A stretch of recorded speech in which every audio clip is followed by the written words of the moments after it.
जय श्री कृष्णा। राधे राधे। सभी माता बहनों को महालक्ष्मी व्रत की हार्दिक शुभकामनाएं। अश्वनी कृष्ण पक्ष की अष्टमी तिथि को पुत्र की लंबी आयु, आरोग्य, लाभ और सबके कल्याण के लिए जीवित पुत्र का जीतिया, हाथी पूजा और महालक्ष्मी पूजा का विधान है। भाद्र शुक्ल पक्ष की अष्टमी तिथि से लेकर अश्वनी कृष्ण पक्ष की अष्टमी तिथि तक 16 दिनों तक महालक्ष्मी जी की पूजा की जाती है। इन 16 दिनों में माता लक्ष्मी जी का विशेष पूजन अर्चना करके व्रत की कथा पढ़ी और सुनी जाती है। इन 16 दिनों में भक्त माता लक्ष्मी की कृपा पाने के लिए उपवास रखते हैं। इन दिनों माँ लक्ष्मी जी की विधि विधान से पूजा करके 16 दीप जलाकर 16 बोल की और 16 बार कहानी कहने के बाद व्रत की पौराणिक कथा का श्रवण किया जाता है। प्रिय श्रोताओं, आज की इस वीडियो में आप 16 दिनों की महालक्ष्मी व्रत कथा का श्रवण करेंगे और उससे पहले 16 बोल की कहानी सुनेंगे। 16 बोल की कहानी को 16 बार कहने के बाद ही व्रत की पौराणिक कथा को पढ़ना या सुनना चाहिए।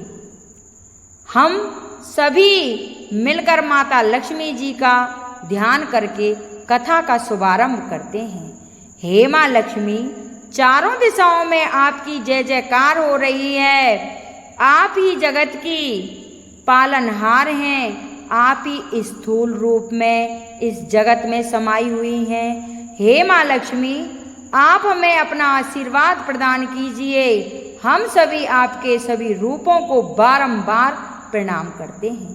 हे माँ लक्ष्मी, विद्या लक्ष्मी, सौभाग्य प्रदान करने वाली माँ लक्ष्मी, हे माता अमृत स्वरूपा, हे सत्य लक्ष्मी, हे वैभव लक्ष्मी, हे योग लक्ष्मी, हम सभी आपको बारंबार प्रणाम करते हैं, आपको नमन करते हैं।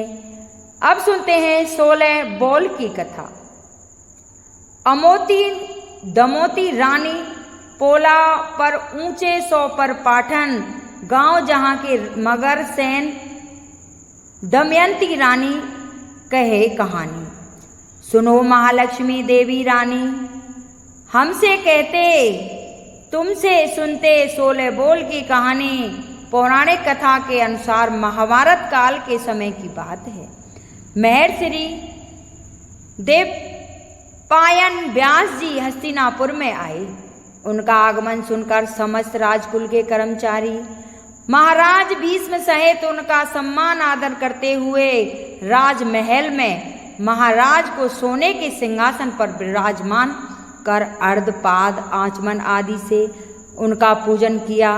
व्यास जी के विराजमान होने पर राजा रानी और माता कुंती ने हाथ जोड़कर प्रसन्न किया।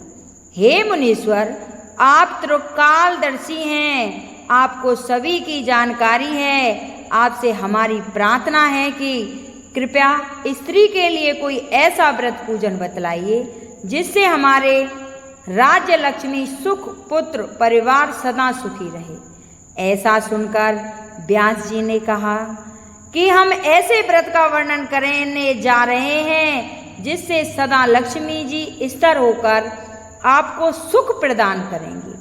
यह श्री महालक्ष्मी जी का व्रत है जिसे 16 दिनों तक किया जाता है और जिसका पूजन प्रतिवर्ष अश्वनी कृष्ण पक्ष की अष्टमी तिथि को किया जाता है।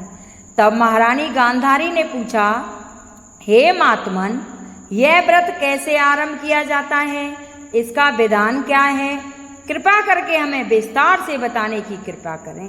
तब व्यास जी कहने लगे कि भाद्रपद की शुक्ल पक्ष की अष्टमी तिथि के दिन सुबह मन में व्रत का संकल्प करें। संकल्प लेकर किसी जलाशय में जाकर स्नान करके साफ स्वच्छ वस्त्र धारण करें या नए वस्त्र धारण कर सकते हैं। दुर्वा से माँ लक्ष्मी जी को जल का तर्पण करके फिर प्रणाम करना चाहिए। तत्पश्चात घर आकर शुद्ध 16 धागों वाले धागे का एक धागा बनाकर हर दिन एक गांठ लगानी चाहिए। इस 16 दिनों की 16 गांठ का एक धागा तैयार कर अश्वनी माह के कृष्ण पक्ष की अष्टमी तिथि को व्रत रखकर मंडप बनाकर चंदोबा तानकर उसके नीचे माटी के हाथी पर महालक्ष्मी जी की मूर्ति स्थापित कर तरह तरह के पुष्पों से लक्ष्मी जी और हाथी का पूजन करना चाहिए। तरह तरह के पकवान भी बना सकते हैं। लक्ष्मी जी और हाथी का पूजन नैवेद्य समर्पण करके करना चाहिए। श्रद्धा सहित महालक्ष्मी व्रत करने से आप लोगों की राज्य लक्ष्मी सदा स्थिर रहेगी, ऐसा विधान बताकर व्यास जी अपने आश्रम को चले गए। इसके बाद भाद्रपद की शुक्ल पक्ष की अष्टमी तिथि से समस्त राजघरों की रानियां और नगर स्त्रियों ने माता लक्ष्मी जी का यह पावन व्रत आरंभ कर दिया। बहुत सी स्त्रियों ने गांधारी के साथ प्रतिष्ठा पाने के लिए उनका साथ देने का नियम लिया। कुछ नारी माता कुंती के साथ भी इस व्रत को आरंभ करने लगी, किंतु माता कुंती और गांधारी जी के बीच में कुछ द्वेष भाव चलने लगा।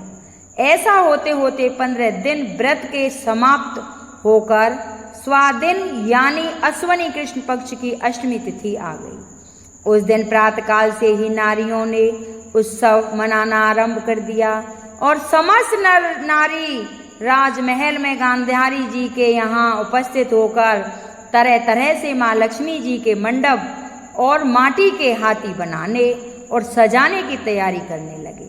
गांधारी जी ने नगर की सभी स्त्रियों को बुलाने के लिए सेवक भेजा, परंतु माता कुंती को बुलावा नहीं भेजा, ना ही कोई सूचना भेजी गई। उत्सव में बाजे गाजे की धुन बजने लगी, जिससे सारे हस्तिनापुर में खुशी की लहर दौड़ पड़ी। माता कुंती ने इसे अपना अपमान समझा और बहुत ही दुखी होकर बैठ गई और व्रत की कोई तैयारी नहीं की। इतने में ही महाराज युधिष्ठिर, अर्जुन, भीमसेन, नकुल, सहदेव सहित 5 पांडव वहां उपस्थित हो गए और अपनी माता को दुखी और गंभीर देखकर अर्जुन ने उनसे प्रार्थना की कि हे माते, आप इतनी दुखी क्यों हो? क्या हम आपके दुख का कारण समझ सकते हैं और दुख दूर करने में भी सहायता हो सकती है? आप हमें बतलाइए। तब माता कुंती ने कहा कि बेटा, कुल में रिश्तेदारों द्वारा किए गए अपमान से बढ़कर कोई दूसरा दुख नहीं है। आज नगर में महालक्ष्मी व्रत उत्सव में रानी गांधारी ने सारे नगर की औरतों को सम्मान से बुलाकर ईर्ष्यापूर्वक मेरा अपमान करके उत्सव में मुझे नहीं बुलाया है। तब अर्जुन ने कहा, माता, क्या वह पूजा का विधान सिर्फ दुर्योधन के महल में ही हो सकता है? आप अपने घर में नहीं कर सकती? तब माता कुंती ने कहा, बेटा, कर सकती हूँ, पर साज सजावट इतनी जल्दी नहीं हो सकती, और क्योंकि गांधारी के 100 पुत्रों ने माटी का विशाल हाथी तैयार किया है और पूजा करके सजाया है, ऐसा विधान तुमसे नहीं बन सकेगा। उनके उत्सव की तैयारी आज दिन भर से हो रही है। अब हमारे पास इतना समय नहीं है, ना ही इतनी सामग्री है। तब पार्थ ने माता से कहा कि माता, आप पूजा की तैयारी कर नगर में बुलावा भेजिए। मैं ऐसा हाथी पूजन में लेकर आऊंगा कि हस्तिनापुर वासियों ने कभी ना देखा होगा, ना ही कभी उसका पूजन किया होगा। मैं आज ही इंद्रलोक से इंद्र का हाथी ऐरावत, जो कि बहुत ही पूजनीय है, उसे बुलाकर लेकर आता हूँ। आप अपनी तैयारी कीजिए। इधर माता कुंती ने सारे नगर में पूजा का ढिंढोरा पिटवा दिया। अब पूजा की विशाल तैयारी होने लगी। तब अर्जुन ने सुरपति इंद्र को ऐरावत भेजने के लिए पत्र लिखा और एक दिव्य बाण में बांधकर धनुष पर रखकर देवलोक इंद्र की सभा में फेंका। उस पत्र को देवराज इंद्र ने पढ़ा और फिर अर्जुन को उत्तर लिखा कि हे पांडु कुमार, मैं ऐरावत को भेज तो दूंगा, परंतु वह इतनी जल्दी स्वर्ग से कैसे उतर सकता है? तुम ही इसका उत्तर शीघ्र लिखो। पत्र पाकर अर्जुन ने बाणों का रास्ता बनाकर हाथी के उतरने की बात लिखकर पत्र वापस कर दिया। अब इधर स्वर्गलोक में इंद्र ने सारथी को बुलाया और आज्ञा दी कि हाथी को पूर्ण रूप से सजाकर हस्तिनापुर में उतारने का प्रबंध किया जाए। महावत ने तरह तरह के साज सामान से ऐरावत हाथी को सजाया। देवलोक की अंबर झूल डाली गई, स्वर्ण की पालकी रत्न जड़ित कलश से बांधी गई, माथे पर रत्न जड़ित जाली सजाई गई, पैरों में घुंघरू सोने की मणियां बांधी गईं, जिनकी चकाचौंध पर मानव जाति की आंखें ठहर नहीं सकती थी। इधर सारे नगर में धूम हुई कि माता कुंती के घर संजीवनेन्द्र का ऐरावत बाणों के रास्ते पर स्वर्ग से उतरा कर पूजा के लिए आ रहा है। अब सारे नगर के नर नारी, बालक और वृद्धों की भीड़ ऐरावत को देखने के लिए माता कुंती के द्वार पर एकत्रित होने लगी। गांधारी के राजमहल में भी इस बात की चर्चा फैल गई। अब तो नगर की नारियां पूजा थाली लेकर वहां से भागने लगीं, माता कुंती के महल में उपस्थित होकर देखने लगीं और देखते देखते सारा महल पूजा करने वाली नारियों से भर गया।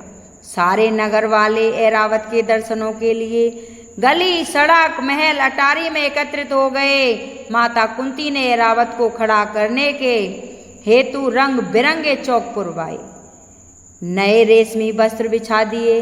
हस्तिनापुरवासी तरह तरह की स्वागत की तैयारियों में फूल, माला, अबीर, केसर हाथों में लेकर खड़े हो गए। इधर देवराज इंद्र की आज्ञा पाकर ऐरावत हाथी स्वर्ग से बाणों के बने हुए रास्ते से धीरे धीरे आकाश मार्ग से उतरने लगा। उसके आभूषणों की आवाज नगरवासियों को आने लगी। ऐरावत के दर्शन के लिए नर नारियों ने जय जयकार के नारे लगाना आरंभ किए। ठीक सायकाल ऐरावत माता कुंती के महल के चौक में उतर आया। समस्त नर नारियों ने पुष्पमाला, अबीर, केसर चढ़ाकर हाथी का स्वागत किया। उधर महारानी गांधारी के महलों में नारियों की जो भीड़ माता लक्ष्मी जी के पूजन के लिए एकत्रित हुई थी, अब वहां पर पूजा करने के लिए कोई भी नर नारी नहीं बचे। वे सारी नारियां अब इधर माता कुंती के महल में उपस्थित हो चुकी थी। महाराज धूम पुरोहित द्वारा ऐरावत पर महालक्ष्मी जी की मूर्ति स्थापित कर वेद मंत्रों द्वारा पूजा की गई। नगरवासियों ने लक्ष्मी पूजा का कार्य करके ऐरावत की पूजा की। फिर तरह तरह के मेवा भगवान ऐरावत को खिलाए गए। ऊपर से यमुना जी का जल भी पिलाया गया और फिर तरह तरह के पुष्पों से ऐरावत पर वर्षा की गई। पुरोहित जी द्वारा सरस्वती वाचन कर व्रती नारियों द्वारा लक्ष्मी जी का पूजन विधि विधान से कराया गया। माता कुंती ने व्रत के डोरे के धागे में 16वीं गांठ लगाकर लक्ष्मी जी के सामने समर्पित कर दी। ब्राह्मणों को पकवान, मेवा, मिठाइयाँ खिलाई, वस्त्र, सोना और अन्य आभूषण देकर ब्राह्मणों को भी संतुष्ट किया। इसके पश्चात सभी नर नारियों ने माँ लक्ष्मी जी का दीपक जलाकर प्रेम से संपूर्ण पूजन कर आरती की और आरती करने के बाद माता रानी को लगाए गए भोग को प्रसाद रूप में ग्रहण किया। यह थी महालक्ष्मी व्रत की पहली पौराणिक कथा। प्रेम से बोलिए माता महालक्ष्मी जी की जय हो। अब सुनिए महालक्ष्मी व्रत की दूसरी कथा। पौराणिक कथाओं के अनुसार प्राचीन काल में एक बार एक गांव में गरीब ब्राह्मण रहता था। वह भगवान विष्णु का परम भक्त था। एक दिन उसकी भक्ति से प्रसन्न होकर भगवान विष्णु ने उसे दर्शन दिए और मनचाहा वरदान मांगने को कहा। ब्राह्मण ने कहा कि उसके घर में हमेशा लक्ष्मी जी का वास बना रहे। इस इच्छा को जानने के बाद श्री हरि विष्णु ने कहा कि उसे लक्ष्मी तो प्राप्त हो सकती है, लेकिन उसके लिए उसे थोड़ा प्रयत्न करना होगा। भगवान विष्णु ने उस ब्राह्मण से कहा कि मंदिर के सामने एक स्त्री रोज आती है और यहाँ आकर उपले थापती है। तुम बस उन्हें अपने घर आने का निमंत्रण दे देना। वह स्त्री ही देवी माँ लक्ष्मी है। अगर वह स्त्री तुम्हारे घर आती है तो तुम्हारा घर धन धान से भर जाएगा। ऐसा कहकर भगवान श्री हरि विष्णु वहाँ से अंतर्ध्यान हो गए। अगले दिन सुबह 4 बजे वह ब्राह्मण मंदिर के सामने हाथ जोड़कर बैठ गया और वह माता लक्ष्मी जी के आने की प्रतीक्षा करने लगा। जब धन की देवी माता लक्ष्मी उपले थापने आई तो ब्राह्मण ने उन्हें अपने घर में आने का निवेदन किया। ब्राह्मण की इस बात को सुनकर लक्ष्मी जी समझ गईं कि यह सब श्री विष्णु जी का ही किया धरा है। माता लक्ष्मी जी ने ब्राह्मण से कहा कि तुम 16 दिनों तक महालक्ष्मी व्रत को विधि पूर्वक करो, सुबह और शाम नियम पूर्वक कथा का श्रवण करो, तब मैं तुम्हारे घर आऊंगी। देवी के कहे अनुसार ब्राह्मण ने देवी का व्रत और पूजन किया और उत्तर दिशा की ओर मुंह करके लक्ष्मी जी को पुकारा। अपने वचन को पूरा करने के लिए धन की देवी लक्ष्मी जी प्रकट हुई और उन्हें गरीब ब्राह्मण के हर कष्ट को दूर किया तथा उनके घर को सुख संपत्ति से भर दिया। हे माँ लक्ष्मी, जैसे आपने उस ब्राह्मण पर कृपा की, वैसे इस कथा को सुनने और कहने और हुंकारा भरने वाले सभी भक्तों पर अपनी कृपा दृष्टि बनाए रखना। अब सुनिए महालक्ष्मी व्रत की तीसरी कथा।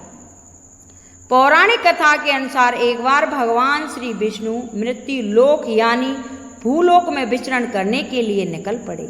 माता लक्ष्मी जी ने भी उनसे निवेदन किया कि वह भी उनके साथ चलना चाहती है।